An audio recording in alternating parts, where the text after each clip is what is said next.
하겠습니다. 창세기 5장 1절부터 32절의 말씀 교독할게요. 교독. 이것은 아담의 계보를 적은 책이니라. 하나님이 사람을 창조하실 때에 하나님 모양대로 지으시되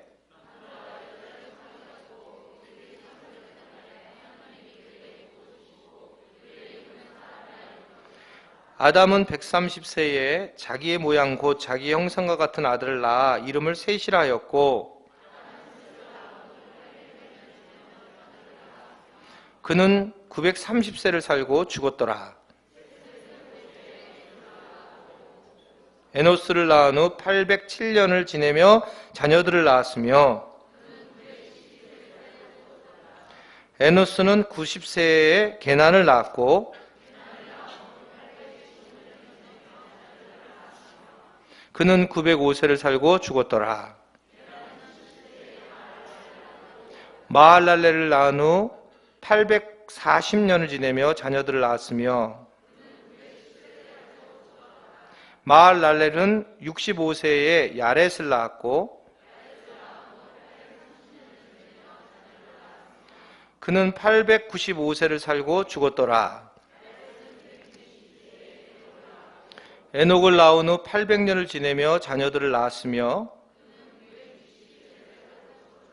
에녹은 65세에 무드셀라를 낳았고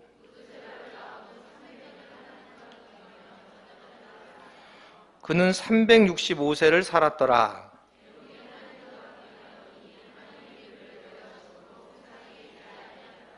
무드셀라는 187세에 라멕을 낳았고 그는 969세를 살고 죽었더라.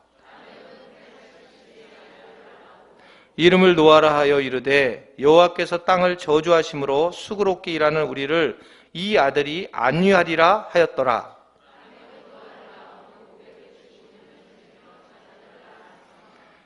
그는 777세를 살아 죽었더라. 아멘. 아멘. 우리 주님 사랑하신 분들은 아멘 하시길 바랍니다. 창세기 우리가 지금 공부를 하고 있는데 이미 1장, 2장을 다시 돌아가면 너무 오랜 시간이 걸리니까 1장, 2장을 통해서 사람이 죄를 범하게 됐습니다. 자, 사람이 죄를 범하면서 하나님께서 하신 말씀은 뭐였냐면 선악을 알게 하는 실과를 먹고 난 후에 네가 반드시 정령 뭐라고 그랬어요? 죽으리라 라고 말씀을 했습니다. 그래서 정말 죽는가? 그러면서 이제 아담과 하와가 쫓겨나서 카인과 아벨을 낳았는데 오늘 읽은 5장 앞부분의 4장에서 그의 후손들인 카인과 아벨이 그 후에 아무 문제 없는 것처럼 사는 것처럼 보였지만 그야말로 시간이 지나면서 최악의 사건으로 변하기 시작을 했어요. 여러분, 최악의 사건이 뭡니까? 자녀 둘이 낳았는데 그 자녀들이 한쪽이 한 사람을 죽이는 것처럼 최악의 사건이 없죠. 가장 큰 죄를 범한 겁니다. 그 전까지는 하나님이 정령 죽으리라고 반드시 죽으리라고 했는데 별로 문제가 없었어요. 그런데 나중에 봤더니 4장에 봤더니 카인과 아벨이 시간이 지나면서 아이들이 다 커서 성장을 해서 도리어 실제로 한쪽이 죽는 그런 정말 어처구니 없는 놀라운 사건이 일어나게 되었습니다. 그러면서 하나님의 말씀은 반드시 이루어진다. 여러분 이걸 꼭 기억하셔야 돼요. 한번 저를 따라했습니다. 하나님의 말씀은 반드시 이루어집니다. 근데 이게 출발점이 되셔야 되고 이 출발점을 통해서 우리가 말씀은 정말 이루어지는구나. 이것을 우리가 출발점을 통해서 어떻게 하나님이 이 땅에서 하나님의 말씀들이 전개될까? 이것을 생각해 볼 수 있다는 거죠. 그리고 마침내 이 카인과 아벨이 끝나면서 이 카인과 아벨의 문제가 다 하나님께서 어떻게 행동하셨는가를 보여주시면서 5장에 넘어와서는 이제 그 유명한 셋의 이야기, 셋의 족보가 시작되는 걸 볼 수 있어요. 여러분 오늘 보면 특별히 우리가 이 5장 1절을 보게 되면 이제 이런 얘기 나오죠. 아담의 계보를 적은 책이니라 하면서 셋에 대한 이야기들이 쭉 나오면서 6절에 보면 셋은 105세에 에노스를 낳았다. 그러면서 셋의 족보들이 쭉 이야기, 즉 아벨의 계열들이 쭉 이렇게 이어져 나오고 있는 것을 볼 수가 있습니다. 많은 분들이 아마 여러분도 그런 설교를 들으셨을 거예요. 마태복음과 누가복음에도 족보가 있어요. 근데 그 족보를 잘 쳐다보면서 막 분석하면서 요 사이하고 요 사이가 14되니까 요게 그래서 몇 년이니까 아브라함의 시대가 약 2000년 정도 되겠구나. 이렇게 이제 추측을 하는 거예요. 근데 이게 천만의 만만의 말씀인 거예요. 왜 그러냐면 여기에 이름이 쭉 나와 있지만 여러분 당시에 지금 첫 번째 문제입니다. 아담이 몇 세까지 살았어요? 손들어 빨리 얘기해서. 네, 저쪽 구석에 이명희 집사님. 몇 세 살았어요? 큰 소리를 하세요. 네, 사탕 하나. 네. 930세까지 살았는데 그러면 930세를 살면서 셋 하나를 낳았겠어요? 아이를? 여러분 900년을 갖다가 부부 생활을 했는데 진짜 몇 명 나왔을까 이게? 네? 우리가 같이 30년 살아가지고 애 둘, 셋, 어떤 경우는 5명도 나잖아요. 근데 만약에 900년을 같이 200년만 그냥 늙었으니까 200년, 300년만 잡으면 적어도 한 30명은 낫지 않았을까? 그런데 이게 지금 무슨 얘기냐면 셋 하나만 낫다는 얘기는 뭐냐면 우리가 여기서 기억해야 될 것은 하나님의 은혜를 받은 사람들, 하나님이 택한 사람들, 이런 사람들만 이 족보 기열에 나오는 거예요. 그러니까 이거를 갖다가 분석하고 그럴 필요가 없다는 겁니다. 왜냐하면 수많은 사람들 중에 하나님의 은혜를 맡은 사람들을 장자로 여겼고 그 사람들의 기록이 여기에 기록되어 있는 거예요. 그러니까 여러분들이 너무나 이걸 막 이렇게 해서 막 분석하고 이렇게 되면 이게 잘못 갈 수 있어요, 길을요. 너무 지나치게 족보를, 물론 족보 하나하나에 굉장히 의미가 있긴 하지만 이것은 뭐냐면 그 당시에 하나님께 은혜를 받은 자들, 또 하나님께 세워진 자들을 중심으로 이 족보가 기록되어 있다라고 하는 것을 먼저 생각을 해야 된다라고 하는 겁니다. 정말 그럴까? 여러분 정말 그래요. 우리가 얼마나 잘못된 생각을 갖고 있냐면 여러분들이 꼭 기억하셔야 됩니다. 여러분들이 만약에 뭐 줄 돈도 없지만 자녀들에게 만약에 여러분들이 무슨 재산을 갖다가 먼저 좀 나눠주겠다 이렇게 될 때에 여러분 우리는 정말 잘못 생각하는 것은 세상 사람들과 똑같이 세상 사람들은 어떻게 하냐면 그냥 예를 들면 장남이라든지 장녀 무조건 그걸 우선으로 여겼어요. 요새는 좀 덜하지만 그걸 무조건 여겨서 그 사람들에게 모든 걸 다 줬습니다. 아무것도 아니라 그냥 정해버린 거예요. 장남과 장녀에게 다 줘야 된다. 그러니까 장남에게 모든 걸 줬단 말입니다. 그런데 하나님을 믿는 사람들은 누구에게 줘야 되냐면 믿음이 좋은 아이에게 주는 거예요. 그러니까 믿음이 좋은 아이가 장남인 거예요. 실제로 우리가 너무 잘 알죠. 카인과 에서와 야곱의 이야기. 네? 이 에서와 야곱의 이야기도 그렇고 모든 이야기들이 그렇단 말입니다. 믿음이 좋은 사람을 하나님은 더 우선적으로 쳐주는 거예요. 그래서 여러분들의 자녀에서 믿음이 좋은 아이에게 더 많은 걸 줘야지, 더 많은 걸 해줘야지. 그것이 우리 하나님께서 원하시는 어떤 믿음의 가문의 중심이라는 거죠. 성경에 그런 얘기가 있나? 있어요. 여러분 다윗의 아들들이 여러 아들이 있었습니다. 그죠? 암논부터 시작해서 뭐 압살롬 쭉 나왔는데 다윗의 그 왕위를 이어받은 사람이 누구예요? 누구예요? 누가 여호수아라고 그러네. 제가 잘못 들은 줄로 믿어요. 다윗의 그 아들 중에 이 최고의 그 후계자가 누구냐면 솔로몬인데 솔로몬은 세 번째 아들이에요. 근데 여러분 아시겠지만 솔로몬이 태어났을 때 솔로몬의 다른 이름을 아는 사람. 내가 솔로몬이 태어나서 하나님 부른 이름이 있어요. 사탕 2개. 없어요? 여로 시작해요, 여로. 또 여호수아라고 그런다. 너 소은이 봤지 금방? 안 봤어?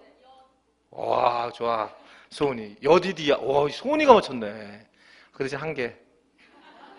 네, 한 개 줄게. 소은이 여디디야. 지금 소은이가 맞췄어요. 여디디야. 그러니까 여디디야라고 불렀어요. 그것은 하나님의 사랑을 입은 자라고. 하나님이 솔로몬을 따로 부른 거예요, 이름을요. 그러니까 너는 내가 참 사랑을 입은 아이다 라고 특별히 택했다는 거예요. 근데 우리는 이미 알고 있습니다. 솔로몬이 그렇게 축복받은 인생이었어요? 사생아잖아요. 거의 그 바세바라고 하는 가늠한 여인을 통해서 난 그런 자식입니다. 그런데 하나님은 그를 정통을 이어서 하나님의 사람으로 세우고 계신다라고 하는 것을 오늘 우리가 이 말씀 전체를 통해서 이해할 수가 있다는 겁니다. 예를 들면 손가락질을 한 사람이 세워지더라는 거예요. 손가락질하던 사람들이 세워지는 것을 볼 수가 있습니다. 이번에 제가 명절 때 우리 많이는 만나지 않았지만 만나면 요새 하는 분들이 이제 아마 여러분들 많이 말씀 들었을 텐데 아마 우리 교회에 대한 얘기도 들었을 수도 있겠어요. 세습교회에 대한 얘기를 나한테 누가 우리 형수는 딱 만나자마자 삼촌 세습 안 할 거죠? 그런 거. 근데 이게 당연히 이렇게 얘기를 하기도 전에 갑자기 마음이 상하는 거예요. 왜 상하냐면 제가 교회를 개척했을 때에 100명 이내 30명 40명 때는 그런 말 한 적이 없어요. 저희 형수가. 그렇잖아요. 30명 40명일 때는 삼촌 세습하지 않겠 세습할 거야 이런 얘기 안 하다가 교인들이 좀 생기니까 이제 그 얘기가 나오는 거예요. 여러분 객관적으로 정말 객관적으로 보게 돼서 오해는 하지 마시고 오해할 것도 없지만 교회가 세습하는 게 정말 잘못될까? 세습이라는 단어가 맞을까? 후계를 하는 게 이게 틀린 것과 맞는 걸까? 한번 잘 생각해 보세요. 본질적으로 잘못된 거 없습니다. 여러분 광림교회 같은 경우는 서울에 있는 광림교회는 그 교회는 교인들이 97%가 그 아들 지금 김정성 목사님을 청빙으로 투표를 해서 됐어요. 그래서 그 교회가 원해서 그 아들이 목사가 됐어요. 담임 목사. 그래서 이게 계속 그 광림교회가 나올 때 많은 장로님들이 나와서 이것에 대해서 세미나에 참석하면서 막 뭐라고 그래. 우리가 정말 원한 건데 왜 그러냐. 그리고 우리가 무슨 대기업, 기업 같은 걸 보면 그 기업도 사실 대대로 이어받으면 사실 어떻게 보면 그 기업이 잘 되는 경우도 못다는 거죠. 자, 그러면 여러분들이 왜 그래 갑자기 이상하다 이렇게 생각할 텐데 그러나 저는 반대하는 제가 왜 세습을 안 하냐 이유는 아주 간단한 거예요. 저는 올바로 생각해요. 오히려 2대, 3대 작은 교회는 왜 목사님이 세습해도 되고 큰 교회는 세습하면 안 된다. 이건 말도 안 된다는 거죠. 그러니까 그러려면 개척교회도 세습해야 되고 못해야 하게 된다는 거예요. 근데 지금 다 개척교회는 목사님들이 세습해도 전혀 문제 없고 세습이라는 얘기도 안 써요. 그러니까 참 얼마나 웃기냐는 거예요, 이 얘기가. 그러나 저도 세습 목회를 반대하는 이유는 사회가 너무 싫어하기 때문에. 사회에서 너무 반대하니까 그러기 위해서 어떤 복음을 전파하는 것에 방해가 되니까 절대 안 해야 된다라는 생각을 갖는 사람 저도예요. 저도 마찬가지인데 그러나 본질 자체는 참 웃기다는 겁니다. 어디에 맞춰야 되는지 모른다는 거예요. 여하튼 한국교회가 굉장히 어려움을 겪고 있는데 한번 잘 생각해 보세요. 하나님이 한국교회를 정말 장자교단으로 세웠는지. 근데 이러한 지금 한국교회처럼 욕을 먹는 그런 지금 우리 한국교회 이렇게 욕을 먹은 적이 없는데 그런데 놀랍게도 작년에 처음으로 우리 대한민국이 선교사 전 세계 선교사 2위로 그러니까 미국 다음에 2위로 파송국이 제일 많은 나라로 바뀌었어요. 그러니까 하나님은 놀랍게 가장 어렵고 가장 추할 때 가장 비참할 때 하나님께서 사용하신다는 것을 여러분 믿으시기를 바랍니다. 그 말씀을 쭉 하고 있는 거예요. 그 말씀을. 그러니까 비록 우리가 지금 막 어렵고 힘든 상황이 분명하고 한국교회가 욕을 먹고 있는 상황도 분명하지만 그럼에도 불구하고 하나님은 부족한 자를 죄인을 사용하신다는 거예요. 한번 여러분 스스로도 생각해 보십시오. 나도 한번 생각해 보세요. 아마 오늘 이 예배 후에도 우리 4차 발칸반도 팀, 발칸 여부 팀들이 모이는데 저는 잘 몰랐는데 그 발칸 이렇게 카톡을 보니까 저희 이번에 가는 분들 중에 직장을 다니는 분들이 오시는 거예요. 저는 직장에 허락을 맡아서 신청을 한 줄 알았어요. 근데 지난 주일날 이제서야 한 달이 넘었는데 일단 우리가 지금 가는 팀들이 어떤 팀이냐면 먼저 비행기 싹을 싸게 하기 위해서 비행기를 무조건 끊는 거예요.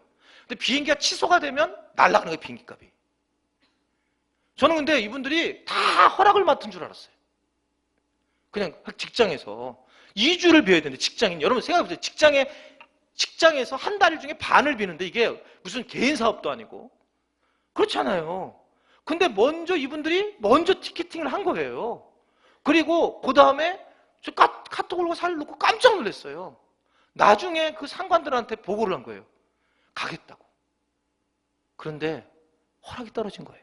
할렐루야. 이게 왜 여러분 간증거리가 되는 거죠. 근데 생각해 보세요. 그냥 먼저 일을 벌리고 내가 과연 갈 수 있을까? 라고 생각하면 갈 수 있는 상황이 되지 못하죠. 내가 어떻게 무슨 보스니아 이런 나라를 갈 수 있겠어요.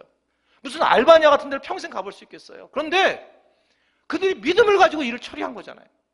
근데 자기가 내가 어떻게 할 수 있을까 해서 아예 해보지 못하는 사람들은 안 된다는 겁니다. 항상 우리가 부족하지만, 연약하지만, 밧세바에 우리가 자녀처럼 그렇게 인생을 살아오고 있지만 내가 나를 보면 아무것도 할 수 없어요. 내가 나를 보면. 이게 하나님의 어떤 원리입니다. 내가 나를 보면 내 몸이 너무 아픈 거예요. 내 몸이 약한 사람이에요. 그렇기 때문에 나는 갈 수가 없는 사람입니다. 돈 없어요. 내가 보면. 여러분, 계속 마귀는 우리에게 홀리는 것이 뭐냐면, 너는 하나님의 장자로 쓸 수 없다. 하나님 앞에 쓰임을 받을 수 없다. 네가 지금 삶 자체가 그렇게 녹록하지 못하다라고 계속 말씀을 하고 있단 말입니다. 내가 진짜 선교사로 갈 수 있을까? 전부 다 퀘션이에요. 안 된다는 거예요. 안 된다. 우리에게 분명히 그런 마음이 드는데, 그런데 여러분 아셔야 될 것은 주님이 하시는 거예요. 그래서 한번 저를 따라하겠습니다. 결단하는 자를 사용하신다. 아주 분명한 거예요. 결단하는 자를 사용하시는 거예요. 먼저 믿음의 결단이 있어야 돼요. 그래서 믿음은 결단입니다. 여러분, 믿음은 다른 게 아니라 내가 결단하는 거예요. 상황이 있어서가 아니라 내가 주님의 마음이라고 딱 내가 들어왔을 때 결단하고 진행하는 거, 행동하는 게 믿음이지, 혼자 무슨 방언하고 혼자 큰 소리로 내가 기도를 얼마나 많이 했고, 이거 아닙니다. 내가 얼마나 결단하고 주님께서 하시는 걸 믿고 나갔냐, 그랬을 때에 하나님의 영광을 보리라. 아멘이세요? 그때부터 하나님의 영광을 바라보고, 야, 정말 놀랐구나, 주님이 일하시는 것을 경험하는 거예요. 저는 아주 분명합니다. 그래서 내가 상상할 수 없는 일을 할 때는, 그 이유는 내가 죄인인 것을 알고 내가 연약하고 아무것도 없는 그런 상황에 하나님께서 우두머리로 우리를 으뜸되게 세워주신다는 것을 오늘 말씀을 하고 있는 것을 볼 수가 있습니다. 여러분, 오늘 이 본문을 보면 여러 믿음의 사람들이 많이 나오지만, 이 한 사람 한 사람을 얘기하면 이제 몇 달이 걸리지만, 여기 나온 사람들은 대부분 다 하나님과 함께한 사람이다. 그래서 오늘 말씀은 한번 저를 따르겠습니다. 하나님과 동행하는 자. 이 말씀을 가지고 5장에 있는 말씀을 살펴보려고 합니다. 자, 그러면 하나님과 동행한 사람을 구약에는 두 사람이 나와요. 구약에 누구 사탕. 구약에 보면 하나님과 동행한 사람이 두 명이 나와요. 누가라니까 누가를 하지 마시어요. 네? 에녹과 엘리야. 네, 하나님과 동행해서 올라갔고요. 둘이 올라간 사람이, 하늘로 올라간 사람이 에녹과 엘리야지. 지금 에녹은 맞고 한 사람. 아이, 진짜 이렇게 까마귀 고기를 먹었는데, 아까 진나다 목사님, 내가 아까 먼저 뭘로 답을 얘기했다고 그랬잖아요. 이게 두 명이 나와요. 하나님과 동행한 사람을. 한 사람은 에녹과 한 사람은 다윗입니다. 구약에서. 그러니까 에녹은 우리 오늘 본문 말씀이 뭐냐면 하나님과 동행했다라고 아주 명확하게 문기로 나오는데, 중요한 거는 어떻게 동행했는지를 나오지 않아요. 하나님과 어떻게 동행하고 살았는지. 그런데 다윗은 하나님과 동행한 이야기들이 잔뜩 나옵니다.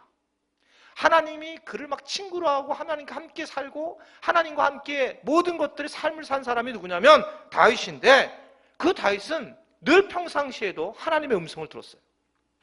여러분, 시편의 말씀이 확 와닿는 이유는, 시편을 보면 여러분 너무 성경으로 보면 안 되고 조금 가볍게 보게 되면, 시편에 어떤 내용이 나오냐면, 사람들이 나더러 하나님이 없다고 해서 제가 하루 종일 울었어요. 하나님, 뭐 이런 얘기예요. 슬피 울고 성중에 앞에 지나가는데 성중에 있는 사람들이, 야, 하나님이 계시면 뭐 나와봐라 그래, 이래서 내가 하루 종일 눈물을 흘렸습니다. 이런 고백을 하는 거예요. 이것은 무슨 얘기냐면 하나님과 늘 동행을 했다는 거예요. 하나님과 늘 대화를 했다는 겁니다. 하나님과 늘 기도를 했다는 거예요. 하나님과 늘 대화하고 기도한 사람이 누구냐면 다윗입니다. 그 다윗을 우리는 하나님과 동행한 사람, 하나님의 응답을 받은 사람이라고 그렇게 얘기하고 있단 말입니다. 여러분, 하나님과 동행한 사람들의 특징은 뭐냐면 하나님과 친해지는 거예요. 그러니까 하나님을 잘 믿는 사람을 우리가 넘어서야 돼요. 하나님과 동행하는 사람, 하나님과 친밀하게 살아가야 되는 것이 중요한 건데, 그것이 우리가 하나님과 동행하고 친밀해진다, 이게 도대체 무슨 뜻일까? 이렇게 이해하시면 됩니다. 자연현성이잖아요. 하나님을 우리가 믿는 것도 똑같습니다. 여러분, 아기가 있잖아요. 아이. 제가 우리 교회에 있는 아이들 정말 좋아하고 정말 좋아해요. 근데 원래 아기를 참 좋아했는데 언제부터 제가 아기를 이렇게 애기를 봐도 모른 채 하냐면 개척교회를 하고 나서 한 몇 년 지났는데 어떤 아기를 딱 좋아했더니 목사님은 제 얘기만 좋아하고 우리 얘기는 싫어한다고 그래가지고 저는 뭐 똑같이 했는데 그러면서 이제 삐친 거예요. 그때부터 이제 아기를 모른 채 하자. 이제 보면은 인상을 내가 딱 쓰는 거야. 왜냐면 얘를 표정을 보고 엄마들은 느끼는 거예요. 우리 목사님이 우리 애를 더 예뻐하는지, 우리 애를 더 미워하는지. 하여튼간 요새 소문이 그렇대요. 목사님은 예쁜 여자를 좋아한다는 소문이 있다는데, 별걸 다 알아요. 어떻게 알았지 사실은? 하여튼 그러니까 이게 얼마나 예민해요. 별의별 이쪽만 쳐다보면 또 왜 이쪽에서 안 쳐다보냐 이러겠지. 그래서 그때 이제 아기를 보는 거를 제가 정말 아이가 예쁜데 막 귀여운데 어찌할 바를 모르겠는데 포기를 했어요. 제가 사실은 교회에서는 안 보는 게. 그러다가 이번에 이제 저희 큰 집에 갔는데 큰 집 첫 조카가 아기를 낳은 거예요. 그 아기를 보는데 얼마나 예쁜지 모르는 거예요. 진짜 너무너무 예쁜 거예요. 야, 손주 나면 진짜 끝내주겠다. 이렇게 그러니까 이렇게 예쁠 수가 있나? 이게 이렇게 예쁠 수가 있나라고 하는데 이게 일방적인데 제 얘기도 아니잖아요. 그럼 우리 자녀도 아닌데 큰 집 저희 형님의 딸의 아기인데. 근데 너무너무 예쁜 거예요. 근데 그때 내게 딱 스치는 게 뭐냐면 진짜 내게 스치는 게 하나님도 이렇게 나를 사랑하는 거구나. 이게 상상할 수 없이 예쁜 거예요. 이게 상상이 안 되는. 근데 이게 만약에 진짜 손주가 나오면 어떡하지? 그거 걱정돼가지고. 너무 사랑해서 걱정이 될 것 같아요. 너무 사랑해서. 이게 지금, 이게 약간 요 상태까지 안 온 분들은 이 얘기가 안 하될 거예요. 그러니까, 우리 자녀보다 훨씬 더 예쁠 거라는 생각이 벌써 이제 감은 왔고, 이미 그거는. 그러니까 너무 예쁜데 이게 내가 못 간 사랑의 경험이구나. 내가 딱 느꼈어요. 그래서 혼자 하나님 앞에 죄송하는 거예요. 그리고 그 다음날 아침에 기도하는데 하나님께서 요한복음 21장을 딱 얘기하는 거예요. 야, 너는 나를 더 사랑하느냐? 이 질문을 하는 거예요. 근데 예전 사랑하고 다른 거예요. 그래서 제가 주님 앞에 회개를 했어요. 내가 생각하는 사랑과 하나님 생각하는 사랑은 이건 정말 내가 경험하지 못한 사랑을 조금 또 경험해봤더니 하나님 사랑이 얼마나 큰지 모르겠는 거예요. 여러분 이게 뭐냐면 하나님을 조금씩 알아가는 거거든요. 나는 사실 하나님의 사랑은 이거라고 생각했는데 이거보다 훨씬 크다는 걸 내가 나랑 건너 뛴 그 아이를 통해서 내가 느끼고 있는 거예요. 마음껏 걔는 내가 사랑할 수 있잖아요. 교인 자녀가 아니니까. 근데요, 동일한 걸 보면서 그 아이가 너무 예쁘게 근데 웃고 웃다가 아주 진짜 예쁜 짓을 많이 하더라고요. 아기가 막 울다가 박수 치면 막 웃고 박수만 치면 막 웃는 거예요. 남자만 보면 울다가 여자만 보면 좋아하고 딸인데 어떻든 이제 그런 아이인데 제가 이렇게 봤어요. 너무너무 예쁘다. 그런데 그 아이가 계속 이렇게 잘한다. 부모에게. 정말 부모에게 기쁨이 되는 건 뭘까, 이 아기가. 계속 걔가 그렇게 살아야 될까? 10살 돼도? 한번 생각해 보세요. 걔가 계속 10살 돼도 그렇게 그냥 남자만 보면, 헤이! 이게 울어야 되고, 거기 쥐어박는 거죠. 걔가 10살 돼도 그런다면 말도 안 된다는 얘기죠. 여러분 생각해 보세요. 그렇죠? 걔가 20살이 됐는데, 안돼 이러고 다녀봐요. 목 조르고 싶지. 안 그러겠어요, 이게요? 우리가 이게 일상적으로 볼 수 있단 말입니다. 그 아이가 지금은 이게 얘가 빵새, 그러니까 돌이 됐는데 돌이 한 살인가 2살인가? 하여튼 그 상태에서는 얘가 지금은 그 자체가 예쁘지만 얘가 예쁘다고 그대로 자랐을 때에 그게 진짜 예쁘냐는 거예요. 징그럽고 어렵죠. 여러분 왜 우리가 맨 하나님 관계가 어려워지냐면 부모를 기쁘게 하려면 어떻게 하냐면 그 아이는 예전에는 그냥 있는 존재 자체로 그 아이는 기뻤어요. 그죠? 그 아이가 어렸을 때는 그냥 엄마 이면 그냥 으아 뒤집어진 거였어요. 그것만으로도. 근데 얘가 20살 돼가지고 엄마 그러자 너 왜 나 엄마만 찾냐 이러잖아요. 근데 이게 20살이 되면 걔는 어떻게 하면 엄마를 기쁘게 해야 되냐면 효도를 해야지 엄마를 기쁘게 하잖아요. 효도를 해야 된다 너 예은아. 옛날엔 그냥 가만히 있어도 너 쳐다보고도 이뻤어 부모님이. 그런데 이제는 뭔가 부모님에게 맞는 행동을 취해야 된다는 거죠. 여러분 하나님과의 관계도 아주 분명한 거예요. 여러분들 맨 20년 30년 믿었는데 앉아가지고 이러고 있어요. 그러니까 하나님과의 관계가 이게 친밀성이 되지 않는 거예요. 하나님과 깊어지지가 않는 겁니다. 맨날 거기 앉아가지고 하나님이 안 계신 것 같아, 엄마 없는 것 같아 이러고 있는 거예요. 50 넘은 사람이. 이게 여러분 다른 얘기가 아니고 그냥 이게 우리가 늘 나타나는 현상이란 말입니다. 그러니까 이제는 내가 어떻게 하나님을 기쁘게 하면서 여러분 자녀들이 그때부터 나이가 먹어서 기쁘게 하면서 자기도 기뻐지는 거잖아요. 내가 섬기고 봉사하고 하나님의 은혜를 알고 그렇게 살아나가면서 내가 더 믿음이 자라야 되는데 맨날 그렇게 자랄 수밖에 없다면 문제가 있다라고 하는 거죠. 그래서 하나님께 효도하는 게 뭐냐? 아버지 마음을 아는 거죠. 하나님의 마음을 아는 거예요. 예전에는 아기 때는 나만 울면 돼요. 배고프면 하고 울지만 점점 크면서부터는 엄마 아빠도 배고플 수가 있고 그래서 아버지의 마음을 알아갑니다. 아버지의 마음을 알아가고 그 아버지의 마음이 어디에 초점이 있는지 그 마음을 헤아리는데 하나님 아버지의 마음의 헤아림의 초점은 어디냐면 교회예요.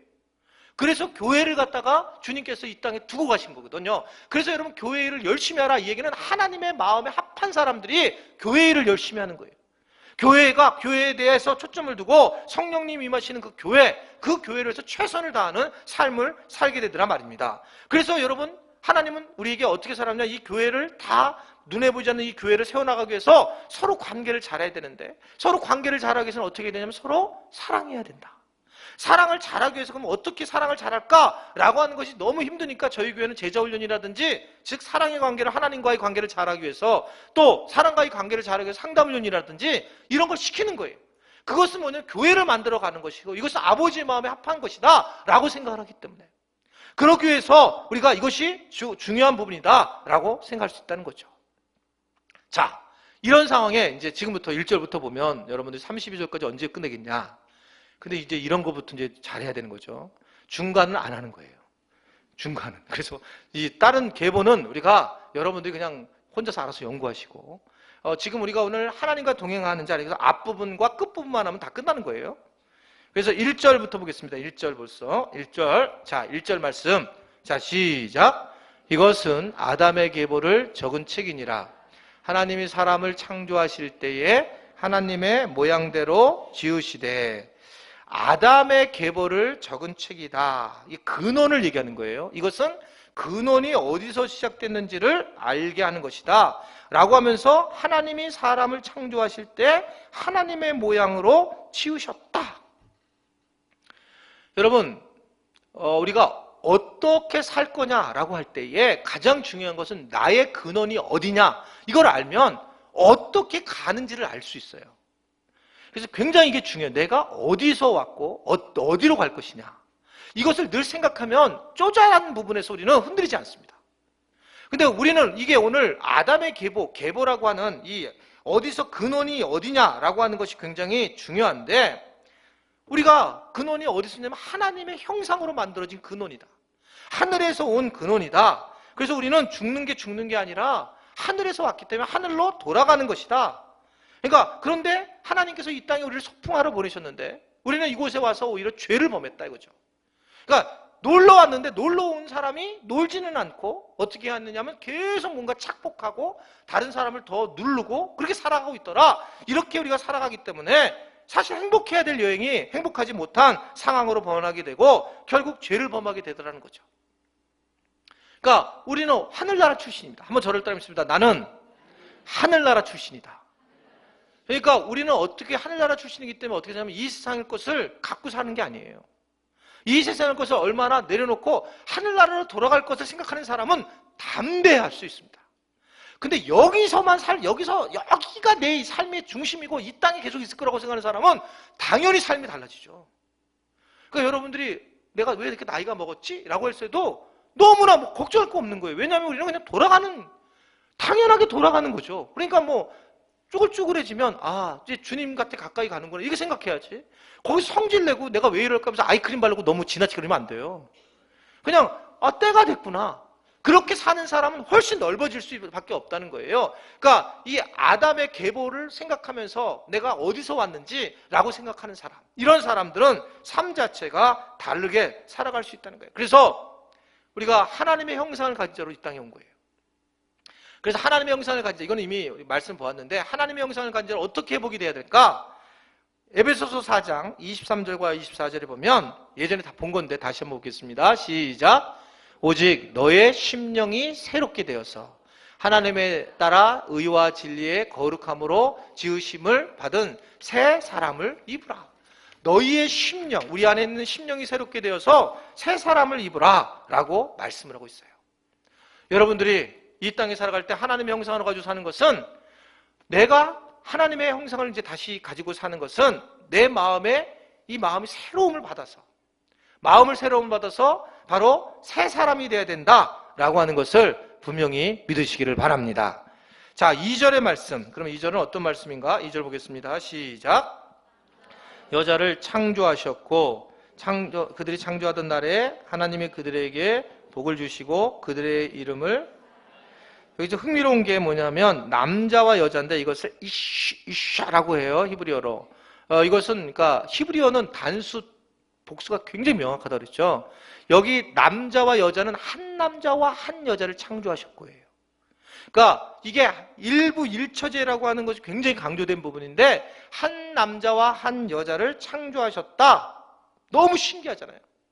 여러분, 우리를 어떻게 생각하냐면, 우리가 부부라는 것 자체가 한 남자와 한 여자를 딱 만나게 한 거예요. 여러분, 아멘이세요? 한 여자, 한 남자. 그러니까 나는 한 여자를 만나고 나는 한 남자를 만난다는 거예요. 부부 프로그램을 저는 해서 너무 잘 알잖아요. 정말 부부는 정말 달라도 너무 달라요. 이게 진짜 너무 달라요, 너무. 그래가지고 근데 이거를 다르는 거를 어느 정도 잘 조화를 해서 해나가면 나중에 정말 행복해지는데, 이 다른 것을 해서 한번 갈아봤어요, 한 사람을. 갈아봐도 여러분 정말 변할 게 없어요. 왜냐면 원래 다르게 만들어졌어요. 한 사람과 한 사람, 이 하나님이 하나로 이렇게 한 가지로 딱딱 만들었다는 거예요. 거의 다르게 만들어져 있다는 의미를 갖고 있어요. 그래서 바꾸지 마시길 바라요. 그냥 있는 거 쓰세요. 네? 좀 고쳐서 조금 이렇게 리페어 해가지고 그냥 좀 수선해서 쓰셔야지. 그거를 새 것으로 통째로 갖는다는 거, 도저히 못 살겠다는 거, 이게 여러분 옛 것이 좋은 거예요. 그러니까 지금 하나님께서 한 사람이 한 명을 만나고 하나로 만나게 됐다. 그래서 하나님께서 짝 지어주신 것을 사람이 나누지 못할지나, 그런 말씀을 하는 거예요. 하나님께서 하신 말씀이. 게다가 2절의 뒷부분을 보면, 그들이 창조하던 날에 하나님이 그들에게 뭐를 주셨다고? 자, 복을 주셨어요. 근데 복이 뭐예요? 복이 뭐예요? 그래서 그들의 이름을 사람이라고 하셨다라는 겁니다. 복을 주시면, 하나님이 그들에게 복을 주시며 5억을 주시더라, 뭐 이래야지. 그렇잖아요. 이게요, 무슨 사람이라고 하는 게 무슨 복이에요? 사람이라고 하는 게 이게 왜 복일까요, 여러분? 이걸 맞히면 5개 사탕. 하나님이 복을 주셨는데 왜 사람이라고 한 게 복이었을까요? 네? 맞는 것 같아요, 지금요. 하나님의 영향력? 네, 그건 좀 길어서 어떤 객관식이 아니니까. 근데 맞췄다고요. 누군지 모르지만. 하나님이 사람이라고 했던 것은, 사람은 여러분 히브리어로 아담이 사람이에요. 아담. 그러니까 아담이라는 단어가 사람이라는 뜻이고요. 사람이 아담이에요. 그러니까 아담이 죄를 범하였다. 이 얘기는 사람이 죄를 범하였다는 거예요. 아담이라는 뜻은 여러분 무슨 뜻이에요? 또 본래? 흙이라는 뜻이죠. 내가 너희에게 복을 주는데 너를 아담이라, 흙이라고, 사람이라고 내가 너를 부른다. 이게 우리에게 복이라는 거예요. 이게 무슨 소리일까? 좀 이해되죠, 이제요? 여러분, 내가 흙이라고 하면 산다. 내가 흙이에요. 이게 제가 늘 얘기했던 거, 농담 삼아 진담 삼아 얘기한 거예요. 내가 흙이에요. 흙인데 하나님이 이 흙에다가 생기를 불어주셔서 진짜 내가 생명이 됐어요. 아멘? 근데 나는 흙이에요. 중요한 건 뭐냐면 이 토기가 중요한 게 아니라 이 안에 있는 보물이 중요해요. 그런데 이 보물은 언데간데 없고 여기에다가 무슨 그림을 그리고 찍고 여기를 막 이거 쪼그라들게 해가지고 이게 뭐 이게 행복하고 좋다. 이 안에 보물이 중요한 건데 이 껍데기에다가 잔뜩 신경 쓰고 살아가는 거예요. 여기 지금 영혼이 훨씬 더 중요한 건데 물론 껍데기도 요새 갖다 포장이 잘 돼야 되긴 해줘. 그런데 여기에 초점이 다 아니 여러분 이게 겉에도 좀 하셔야 됩니다. 그런데 너무나 여기에만 신경 쓴다는 거예요 지금요. 그러니까 내가 너걸 부각을 주는데 넌 흙이야. 근데 흙이라고 생각하면 흙으로 돌아가지. 누구랑 싸우다가도 그렇게 생각하세요 여러분. 아이고 저 흙이 더 난리치네. 흥분하는 흙이네. 여러분 그냥 아니 흙이라고 생각해보세요. 아주 쉬워지는 거예요. 그냥 흙으로 돌아가는 건데 인생. 저 흙은 많이 드시네. 흙이 그냥 막 여기다 집어넣어가지고 더 많이 그냥 집어서 빼시는 거예요. 어떤 분은 흙인데 조금 먹어가지고 여기가 조금 쭉 들어간 거예요 그냥. 흙이에요. 더 이상 이게 우리가 더 이상 뭐 할 게 없는 거예요. 우리한테 주신 복은 흙이다. 그러니까 너는 이 세상 살아갈 때 흙으로 살아가면 되는 거예요. 그러면 내가 무엇을 하고 있느냐가 나지. 여러분 그래서 우리가 너무나 이 흙에 대해서 관심을 너무 많이 가지면 안 된다는 거죠. 너무 많이. 건강해야 되고 그래야지만 우리가 집어넣는 것이 중요하기도 하지만 그러나 지나치게 우리가 흙에 신경 써서는 안 된다는 거죠. 흙을 갖다가 무슨 그냥 긁어내가지고 좋아하고 막 흙이 뭐 빠지면 그냥 하늘나라가 자기 것처럼 생각하고 그게 아니라 중요합니다 흙도. 그러나 우리에게 주신 복은 뭐냐면 네가 흙이라는 거예요. 흙. 그러니까 그러다 보면 넓어진단 말입니다. 우리가 삶에서 좀 다르게 살아간다는 거죠. 누군가 하여튼 막 나한테 뭐라고 하면 저 흙은 막 지저귀는 흙이구나. 거기서 왜 저 사람 저래 그런 게 아니라 저거 흙이지. 나도 흙이고. 아멘입니까? 복을 주시며 사람이라고 알려준 걸 알려주셨어요. 복을 주시면서 흙이라는 것을 알려주셨습니다. 자, 그리고 3절 말씀. 3절 말씀. 자, 시작.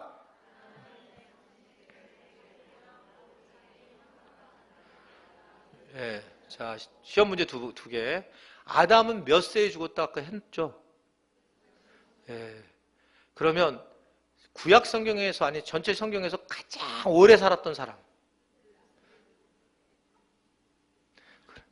그러면 강순례 집사님하고 김낙 집사님 손을 둘이 번쩍 들었어요. 사탕에 눈이 멎어가지고 둘이 동시에 들었는데 강순례 집사님 이름 말하고 저 김낙 집사님은 몇 년생인지 몇 년 동안 살았는지 맞추세요.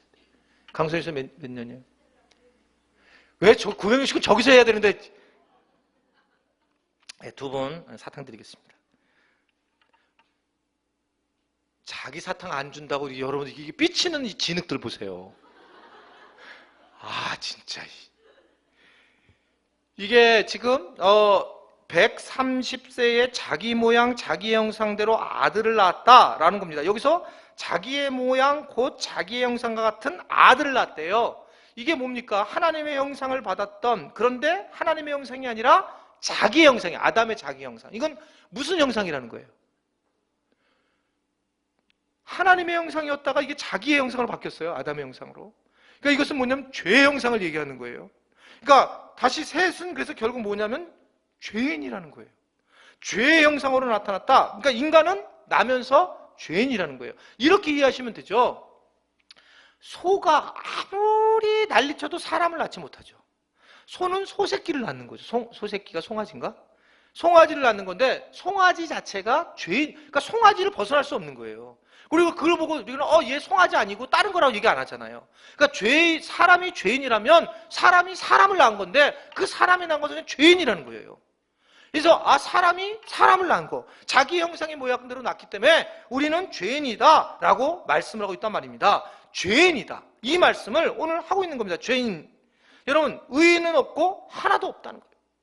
아무리 아기가 예쁘지만 여러분 진짜 아기가 예쁘잖아요. 근데 그 아기를 보면 죄성이 가득하게 어쩔 수 없이 죄성이에요. 그 아이는 여러분 결국은 예수님의 보혈이 아니면 결코 변화받을 수 없는 거예요. 그렇기 때문에 결국 그냥 그 자체가 죄인일 수밖에 없다라고 하는 거죠. 저도 예를 들면 제가 왜 목사가 됐겠습니까? 저는 신학교에서도 그런 얘기했지만 죄가 많은 사람이 목사가 되는 거라고 생각해요. 저는요. 고개를 끄덕끄덕거리지는 않아도 돼요. 그런 거는요. 그냥. 근데 어떻든 그냥 그래요. 개인적으로 그렇게 생각하는 거예요. 근데 가만히 생각해보니까 저도 이게 뭐 모태신앙인데 불구하고 예전에 어머니 지갑에서 이건 설교 준비하다가 가만히 생각해보니까 아, 내가 어머니 지갑에서 돈 훔친 적이 몇 번 있었구나 이 생각이 드는 거예요. 기억도 안 나던 게 갑자기 기억이 나는 거예요, 지금. 그러니까 근데 얼마나 머리를 쓰냐면 이렇게 훔치는데 이게 이 머리가 딱 이렇게 드러나지 않게 하려고 하여튼 이 적당하게 이렇게 뭐 예를 들면 지금 기억나는 거는 뭐 예를 들면 당시에 이렇게 두부가 뭐 예를 들면 두모에 뭐 30원이면 이제 만약에 거기서 그러면 30 그러니까 두모 한 모 산 거를 한 모가 두모가 헷갈리게 하려고 그렇게 훔친 것 같아요. 그 나머지 가격을. 아니 오늘 내가 이 기억을 잊어버렸다가 이 설교를 준비하다가 기억난 거예요. 아, 나도 진짜 더러운 죄인이구나. 그러니까 이게 아주 기발나게 머리 쓰는 거죠, 기발나게. 이게 조금만 틈만 나면 우리는 죄로 살아갈 수밖에 없는, 여러분 가만히 있으면 죄인이에요. 여러분 말씀을 안 읽고 가만히 있잖아요. 기도를 안 하고 가만히 있잖아요. 하나님을 생각 안 하고 주님을 바라보지 않고 가만히 있으면 중간이라 가지가 아니에요. 그냥 죄로 가는 거예요. 아멘이세요? 여러분 내가 정말 발버둥 치지 않으면 그냥 우리는 죄인으로 가는 존재들이에요. 그러니까 내가 왜 예수만을 바라보고 왜 우리가 주님만을 따라가야 되느냐, 복음 우리가 중심의 삶을 살아야 되느냐, 그렇지 않으면 우리는 그냥 빠지는 거예요. 그냥 막 여러분 오늘 설교할 때 제가 힘들어요. 왜 힘드냐면 여러분들이 설교할 때 이미 개판 쳤기 때문에. 여러분들 영적으로 벌써 왜 분이 거기서 충만한 분이 몇 분 없어요. 여기서 안 그런 척하지 마세요. 이미 그냥 뭐 뻔한 거죠. 이게 확 달라요, 이게요. 이게 자체가. 이게 그래서 이게 어떻든 우리가 그렇게 살아갈 수밖에 없는 존재들이라고 하는 것을 볼 수가 있다란 말입니다. 자, 그래서 우리가 알아야 될 것은 죄인이라는 거고 4절 5절 말씀. 자, 4절 5절 시작.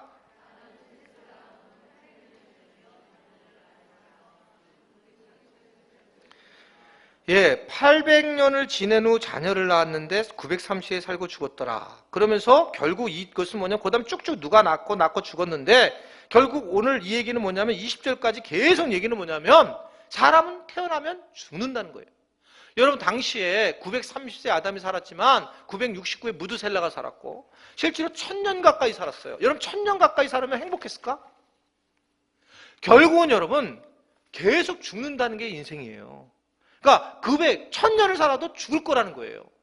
10년을 살아도 죽는 거고 결국 오늘 말씀은 뭐냐면 네가 반드시 죽으리라. 약속의 말씀의 성취예요. 예, 이렇게 죽는다는 거예요. 하나님께서 약속하시면 네가 정령 죽으리라 하는 말씀이 실제로 여러분 지금 5장에서는 아예 계보로 나오는 거예요. 다 낳고 죽고 이렇게 허무하게 그렇게 죽는 것이 우리의 모습이란 말입니다. 그래서 여기서 우리가 뭘 할 수 있냐면 하나님의 응답이 이게 몇 년 뒤, 몇십 년 뒤, 몇백 년 뒤에 그대로 나타난다는 거예요. 그대로 나타난다. 이게 바로 하나님은 바로 보여주시는 분이 아니세요. 왜냐하면 하나님 만드신 우리 자연을 보면 알잖아요. 때가 돼야지만 우미 트고 때가 돼야지만 낙엽이 지고 하나님께서는 때를 따라서 모든 것을 하신다는 분이시잖아요. 여러분 우리가 기도했는데 바로 응답이 온다는 것은 어쩌면 사탄이 하는지도 몰라요. 바로 오늘 하나님은 오랜 기간을 통해서 이렇게 하나님의 약속이 이루어지더라는 거죠. 기도하시는 분들 분명히 기억하십시오. 여러분들 만약에 왜 기도를 하나님 응답 안 했을까? 그래서 여러분 기도를 쉬었다면 그건 마귀에게 여러분 당한 거예요. 성경이 그렇게 직접적인 응답을 하겠다라고 말씀하지 않습니다. 그러니까 지금 내가 그럼 왜 아무 문제 없이 살고 있느냐? 여러분들이 그래도 기도를 하고 그렇게 하나님 앞에 살려고 노력했던 것들을 우리가 하나님이 보호하심으로 지켜주신다는 것을 분명히 알 수 있기를 바랍니다. 우리가 너무 잘 이해하시잖아요. 여러분 황금닭 이야기 제가 참 좋아하는 그 동화 이야기인데 알잖아요. 황금알을 낳아. 황금알 그런 얘기예요. 다 이게 영적인 얘기예요. 황금알을 낳으니까 거기에 그 닭 안에 알이 잔뜩 들어가지고 뚝뚝 떨어진 줄 아는 거예요. 이게 세상에 대한 얘기예요. 그러니까 어떻게 하냐면 황금알 낳는 닭을 딱 잘라가지고 호식이 치킨으로 만든 거잖아요.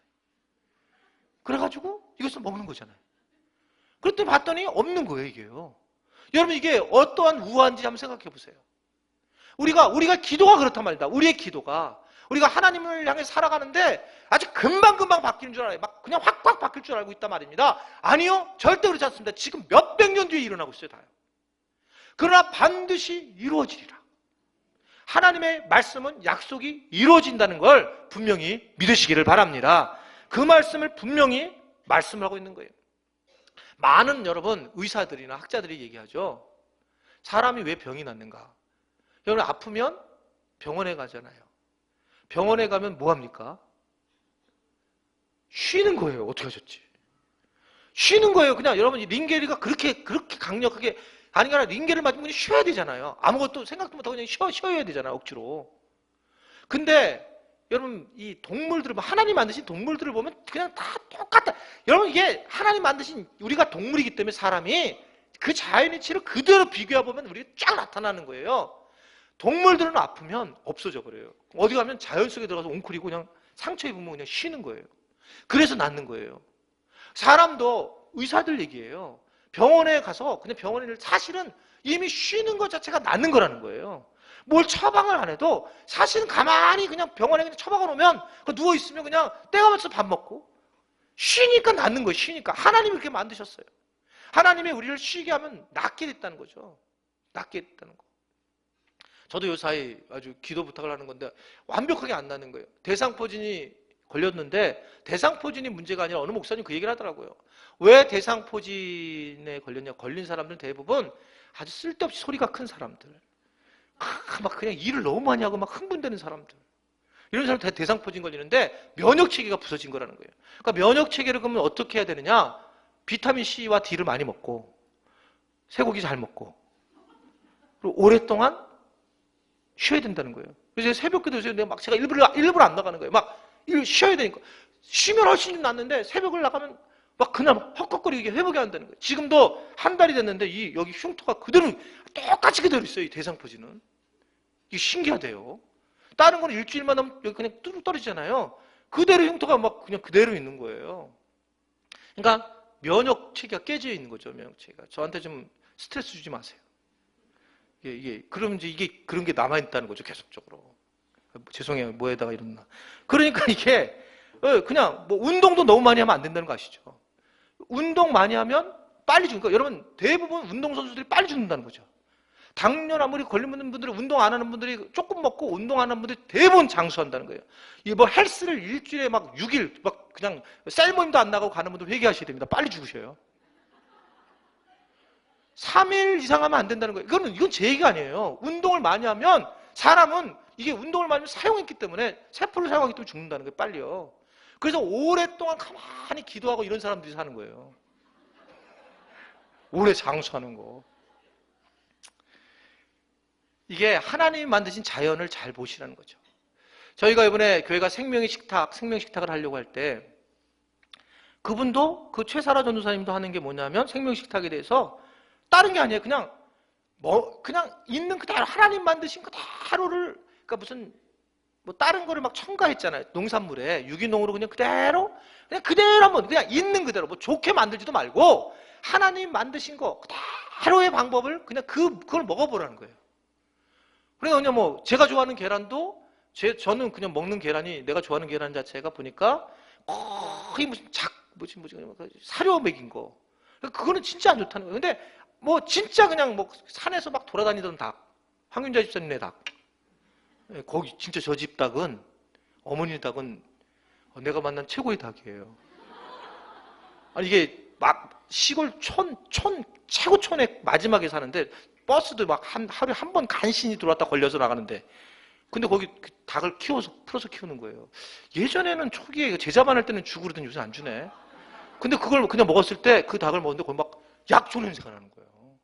그리고 그때 그거 먹고 나서 버티다가 지금 이제 대상포진 걸렸잖아요. 근데 이거를 그냥 만약에 막 그런 걸 먹으면 안 된다는 거예요. 그래서 그분 아주 간단한 거예요. 특별한 음식을 하는 게 아니라 하나님 만드신 그대로 가자. 그리고 육만 먹는 게 아니라 그분이 계속 거기에 오신 분을 기도를 시키는 거예요. 거기서 그분을 거기서 기도를 시키고 거기서 영적인 훈련을 시키는 거예요. 저희 교회 지금 우리 권사님하고 집사님 거기 보내려고 그래요. 한 3주 정도나 한 달 정도. 그걸 먹으면서 그 영적인 훈련을 쫙 시키려고 하는 거예요. 그리고 그래야지만 사람이 영적인 것과 육적인 것이 건강해지면서 그냥 뭐 그 안 같은 것도 다 남는다는 거죠. 그러니까 하나님이 만드신 자연의 원리대로 그냥 가야 된다는 거예요. 그게 깨지니까 자꾸 어려운 부분이 되고 힘들어질 수밖에 없다. 그런데 그 중에 우리가 뭐 이게 새로운 것이 아니라 태어나면 죽고 이런 것들의 반복을 보면서 우리가 하나님의 뜻을 아는 것이 참 중요하다. 자, 22절 말씀. 자, 뒤로 갑니다. 22절. 22절 말씀 시작.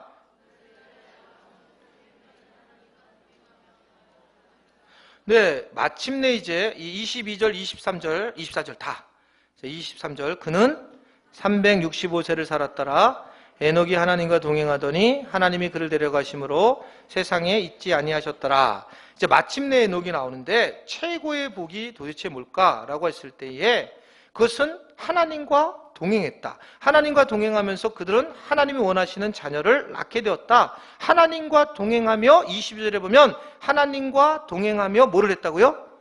자녀들을 낳았다. 믿음의 자녀를 낳았다는 거예요.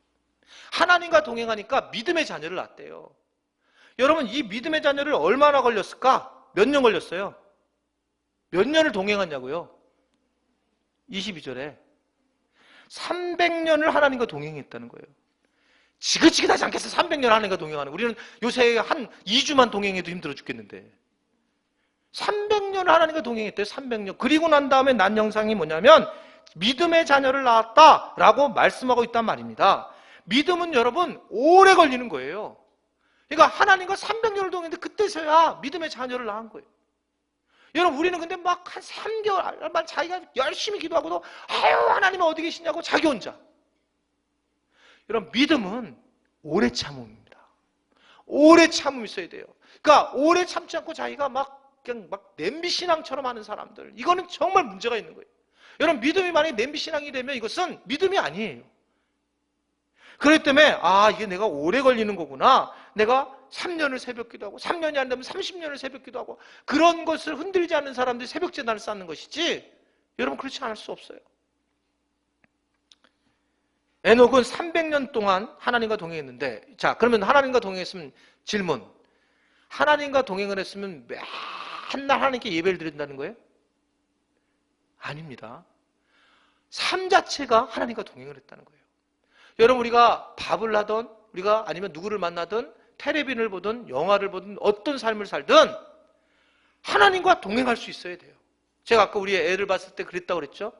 이번에 명절 기간 동안 우리 교인 하나 만났는데 영화관에서 영화관에서 목사님이라고 하지 말지 김은옥 군사님 목사님이라고 그래가지고 길거리에서 만났는데, 그래서 저는 저기는 더 좋은 영화를 보대요. 저는 7번 방을 보고 우리는 남쪽으로 티어로 봤어요. 근데 별로 안 좋은 영화예요. 근데 그 되게 중요한 게 뭐냐, 남쪽으로 티어라고 하는 영화는 이거예요. 저는 그래서 굉장히 거기서 하나님의 은혜를 만났어요. 근데요, 내용이 뭐냐면 나 국민인 거 싫다는 거예요. 그게 싸움이에요. 나 국민 아니다. 그래서 정부하고 싸우는 거예요, 혼자. 남쪽으로 튀는 거예요, 계속. 끝. 영화예요, 그게요. 하나님과 자기는 국민, 나는 국민 아니다. 정부가 해주는 게 뭐냐 이거죠. 그 내용이요. 내내 그래갖고 그냥 점점 남쪽으로 튀는 거예요. 근데 한 번도 생각 안 해본 거예요. 그럼 나는 그러면 하나님의 자녀로 내가 그렇게 살아가냐? 계속 치고 다니잖아요, 우리도요. 그러니까 무엇을 하든지 간에 하나님과 동행하는 것, 그리고 그렇게 살아가는 것, 이것이 중요하단 말입니다. 우리는 이게 우리 삶 속에서 늘 하나님을 경험을 하고 동행하고 살아야 된다는 것을 여러분 분명히 믿을 수 있게 되기를 바랍니다. 24절에 보면 에녹이 하나님과 동행하였더니 하나님이 그를 데려가심으로 세상에 있지 아니하였더라. 이게 히브리어 원전에 보면 세상이라는 단어가 사실 없어요. 여러분 성경에 어떤 분들은 가로치긴 게 있고 조그맣게 일이라고 표현하는 것이 있을 텐데, 왜 그러냐면 세상이라는 단어가 없어요. 그러니까 본래 어떤 거냐면 우리는 에녹이 하나님과 동행하더니 하나님이 그를 데려가심으로 있지 아니하더라. 결국 이 말은 뭐냐면, 이 말을 해석을 하려면 히브리서 11장 5절에 보면 에녹에 대한 이야기가 나오니까 그걸 해석할 수 있습니다. 자, 11장 5절의 말씀 보겠습니다. 시작. 미독으로 에녹은 죽음을 보지 않고 옮겨졌으니 하나님이 그를 옮기심으로 다시 보이지 아니하였느니라. 그는 옮겨기 전에 하나님을 기쁘시게 하는 자라 하는 여기서 우리는 뭐를 하나 하냐면 죽는 게 없다는 거예요. 옮겨지는 겁니다. 그러니까 생각을 좀 바꾸셔야 돼요. 그러니까 기독교에서 말하는 죽음은 없습니다. 기독교는 소천이라고 얘기했잖아요. 하나님이 나를 부르는 거예요. 그러니까 우리가 마음이 헤어져서 슬픈 마음은 분명히 있을 수 있어요. 그러나 본질적인 기독교 교리는 옮겨지는 거예요. 옮겨지는 거. 그러니까 여기다가 옮겨지는 거예요. 그러니까 세상에 그냥 없는 거지. 이게 없는 거예요. 그러면 그곳에 있는 거예요. 또 그게 기독교에서 말하고 있는 그런 모습이란 말입니다. 여러분, 그러나 오늘 말씀 뭐냐면 세상에서 있는 그럼 다른 사람들은 하나님을 안 믿냐? 그렇지 않다는 거예요. 그렇지 않습니다. 여러분, 세상 사람들도 하나님을 믿습니다. 그러나 무엇이 중요하냐면 오늘 뭘 믿느냐가 중요한데, 여러분, 우리가 뭘 믿어야 되냐면 이거 저를 한번 따라하겠습니다. 하나님은 영이시다. 이걸 믿어야 돼요. 여러분, 세상 사람들도 하나님 믿어요. 그런데 그들은 영이신 하나님을 믿지 않습니다. 그런데 기독교인들도 하나님을 믿는데 영이신 하나님 믿지 않아요. 왜 그러냐면 교회에 와서 믿는 하나님과 집에서 믿는 하나님이 달라요. 사회에 나가서 믿는 하나님이 달라요. 여러분, 그럼 하나님이 영이신이라는 이 단어는 편만하신 하나님, 우주적인 하나님, 내 미래와 과거와 현재를 다 왔다 갔다 하는 통째로 다 주관하신 하나님이라는 의미인데요. 근데 이게 하나님이 세상 치고 만날 때 다르고 다르게 자기가 반응한다는 거예요. 그러니까 영이신 하나님을 만나는 것이 중요하단 말입니다. 하나님은 영이신 것을 믿는다는 거죠. 늘 같은 얘기를 해야 된다는 거예요. 같은 말, 발은 같은 함부로 얘기하는 것이 아니라 앞뒤가 다른 게 아니라 항상 같아야 된다. 이것이 중요하다는 거예요. 이게 하나님이 원하시는 거죠. 이게 원하시는 겁니다. 제 앞에서도 마찬가지로 저는 우리 교회에서 저한테 막 하시는 분도 없겠지만 어떤 느끼잖아요. 몇 사람은 이렇게 함부로 약간 얘기하는 경우가 있어요. 저한테요. 근데 저는 그분들을 안 나빠요. 기분이. 왜 안 나쁘냐면 그래서 막대하지 마세요. 그분은 뒤에서 절대 얘기 안 할 사람이에요. 전 100% 믿어요. 그걸요. 제 앞에서 저한테 직접적으로 얘기한 분들은. 그래서 제 앞에서는 목사님, 특별히 도망 다니는 분들, 밥 먹을 때 앞에 안 앉고 옆으로 빠지는 분들은 거의 100% 이러고 뒤에서 막 이러고 다닐 가능성이 있어요. 근데 앞에서 얘기하는 분들은 그렇지 않습니다. 이게 실제로 아주 우리가 어떻든 간에 늘 똑같은 생활을 해야 된다는 거죠. 하나님을 믿는 사람들은 같아야 된다. 하나님은 영이시니 어디에 계시드니까 늘 여러분 같은 믿음 생활을 하시기를 주님의 이름으로 부탁을 드립니다. 히브리서 11장 6절 마지막 한 절 보고 마치겠습니다. 히브리서 11장 6절의 말씀을 보면, 자, 읽겠습니다. 시작. 믿음이 없이는 하나님을 기쁘게 하지 못하나니 하나님께 나아가자는 반드시 그가 계신 것과 또한 그가 자기를 찾는 자에게 상 주시는 님을 믿어야 할지니라. 하나님의 기준은 뭐냐면, 자, 잠깐 놔두세요. 히브리서 11장 6절. 하나님은 어떤 분을 좋아하냐면 하나님께 나아가는 자는 뭐라고요? 반드시 그가 계신 것. 반드시 그가 계신 것. 또 그가 자기를 찾는 자들. 자기를 찾는 자에게 상 주시는 이심. 저는 여기서 되게 중요한 문구를 하나 발견했는데 자기를 찾는 자들이라는 거예요. 하나님을 만난 게 아니고 나를 너희가 간절히 찾고 찾으면 나를 만나리라. 근데 하나님이 먼저 상을 주시는 것은 만남적이네. 나를 간절히 찾는다. 이것만으로도 하나님은 이미 상 주신다는 거예요. 아멘이시죠? 내가 찾으려고만 하는데도, 내가 믿음으로 살려고 마음을 먹었는데 그 자체만으로 내가 너에게 상을 주겠다. 이렇게 말씀하고 있어요. 그러니까 우리는 대부분 만나야 되는데 만나지 못했어요. 이건데 결과가 아니라 하나님은 과정을 훨씬 중요하게 여겼어요. 실제로 우리 성경을 여러분 인물들이 다 그랬습니다. 과정을 얘기한 거예요. 여러분, 내가 하나님을 만났느냐 이걸 떠나서 하나님을 찾을 때에 하나님을 내가 만나야 되겠다. 내가 사순절 기간을 이제 시작을 하는데 하나님을 정말 만나면서 시작해야 되겠다. 이렇게 살 수 없다. 그 순간부터 하나님을 기쁘게 하는 자예요. 그게 하나님을 기쁘게 하는, 내가 하나님을 만나냐 안 만나냐가 중요한 게 아니라 말입니다. 그냥 그 출발점 자체에 하나님은 그것을 용납하시고 그것을 인정해 주시고 그것을 갖다가 하나님께서 받아주셔서 내가 너에게 이제 상을 주기를 원한다 라고 그렇게 말씀을 하고 계시는 것을 볼 수가 있습니다. 여러분, 그냥 여러분들이 하나님을 만나려고 하는 마음, 이것을 주님이 높이 세운다는 것을 믿으시기를 바랍니다. 오늘은 말씀은 하나님과 동행하는 사람, 에녹에 대한 말씀을 드렸습니다. 오늘 말씀 마지막에 그 하나님과 동행하는 사람은 어떻게 쓰냐면 기쁜 마음을 가지고 사는 사람이에요. 기쁜 마음을 가지고 사는데 어떻게 기쁜 마음을 가지고 사냐면 주님을 찾으려고 하는 사람들. 그러니까 주님을 간절히 찾으려고 하는 사람들이 기쁜 마음을 갖는 사람이에요. 그리고 그것은 하나님의 약속을 믿고, 약속은 뭐냐면 하나님께서 나를 찾으면 내가 너를 만나리라 라고 하는 말씀이 지금은 아닐지라도 분명히 하나님께서 지금까지 그렇게 약속을 했던 몇백 년 뒤에 이루어졌고 몇십 년 전에 이루어졌고 몇 년 전에 또 몇 달 후에 이루어지는 것을 믿고 그렇게 기도하고 그렇게 하나님을 찾는 자들에게 축복을 허락하신다는 것을 분명히 믿으시기를 바랍니다.